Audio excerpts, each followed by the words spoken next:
Dua ka gatos. This birthday looks fantastic. There's just one more thing it needs. A giant humongous pizza. I've never seen it. I got a meatball. Ang pretty mara. Sinala ko mga cheese. Uy. Ang bunay ka? Ang bunay ka? Panibagong araw, panibagong vlog. Welcome na naman ulit sa ating channel. Samahan nyo na naman ulit ako sa mga kaganapan namin ngayong araw. Siyempre, simulan natin sa ating pati. Kaya simulan natin sa good mood para maraming benta sa umaga. At happy Sunday nga pala sa inyong lahat. Maraming salamat sa mga bago nating followers. Welcome po dito kayo sa aking channel. So at dahil sunod-sunod nga yung nabili, tingnan mo naman yung mga tao dito sa amin super busy. Kaya good mood at happy talaga ang inyong tendera dahil meron tayong benta. Kaya lagi talaga akong nagpapasalamat sa mga blessing na dumating sa amin araw-araw. Kaya thank you Lord. Kaya lagi talaga akong nagdadasal na sana gabayan niya kami sa aming negosyo at sa aming mga anak para matapos na yung aming problema araw-araw. Kaya lagi talaga akong nagpapasalamat kahit hindi naman kami nakapagsimba pero lagi akong nagdadasal sa kanya at hindi naman porket na hindi kami nagsisimba, hindi na kami nagdadasal. Siyempre, araw-araw talaga ako nagdadasal at nagpapasalamat kay Lord.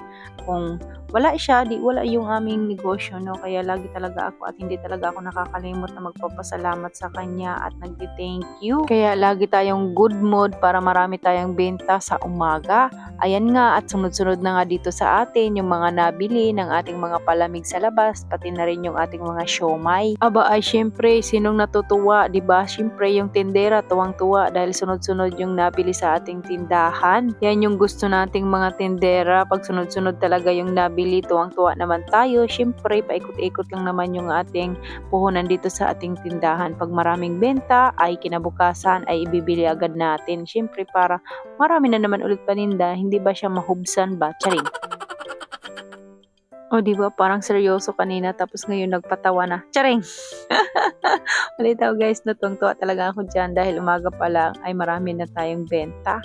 O diba? Tapos ayan naman yung aking si Alter ay nanonood siya ng TV. Hindi ko talaga yan siya pinagpasilpon talaga ngayon dahil ay nako, pag napasilpon yan si Alter, hindi na yan siya maano dyan sa higaan. Buti na lang talaga pumayag na mag-TV lang muna. At ito naman si Ate Amshi, kung hindi mag alas 9 ay hindi mabangon kasi hindi talaga namin yan sila ginigising pag walang pasok guys, no? Pero ayan, buti na lang talaga ay marami tayong benta. Kaya ayan, hindi sumakit yung ulo natin.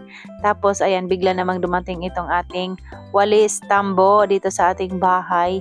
Dahil yung walis tambo namin ay nakalbo na, nag-order na nga ako sa online dahil sa online ay mura lang. So bali 2 piraso nga pala yung aking kinuha dahil mura lang naman guys. Yung binayaran ko kanina ay 235 lang naman o magkano yung isa nun. So pumapatak lang siya ng 117 ba yung isa? Tama ba ako? Bahala kayo. Kayo na yung magkalkyo.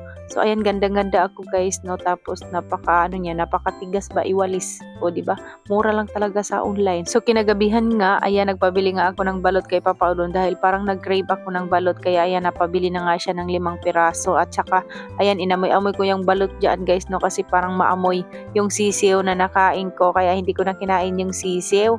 Tapos ayan 2 piraso lang naman yung hiningi ko pero yung binili niya ay 5 piraso, sa kanya siguro yung ano dyan yung 3 pero yung kinain ko lang naman ay 2 lang kasi sakto lang ako dyan sa 2. Yung parang ginawa ko na lang siya bang kanin ba. Tapos ayan at kakain pa nga ako ng isda na tinola at dahil hindi pa naman luto yung tinola doon sa kusina kaya yung nilantakan ko muna dyan ay yung balot. Ang sarap ng balot at ang anghang naman ng sili.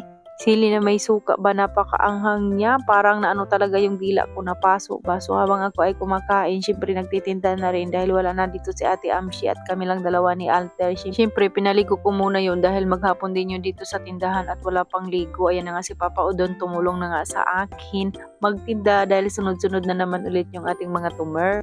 At ang kulit naman talaga ni Alter dito sa gilid, nakita niya pala yung video ko kaya ayan pinaglaruan na yung aking camera. So ayan, at dahil naluto na daw yung tinolang isda kaya ayun tinawag na si Alter ng papa niya at kumuha na rin ako ng isda doon sa kusina. Tapos ayan meron pa namang natira na tinola na karning baboy kanina kaya ayan kinuha ko na at kumain na nga ako. Wala muna tayong rice guys no kasi palagay ko talaga yung aking pagpumuka ngayon ay allergy talaga ito sa pagkain ko ng rice na sunod-sunod. Kaya parang dumami talaga yung mga tagayawat ko sa pagmumuka sa pagkain ko, siguro ito ng rice na sunod-sunod ba. Kaya ngayon ayan nag-diet na naman ulit ako dahil gabi na hindi na ako kumain ng rice. At pati na rin kaninang umaga hindi na nga ako kumain dahil parang feeling ko talaga ay dumadami na nga yung mga tagyawat ko sa muka.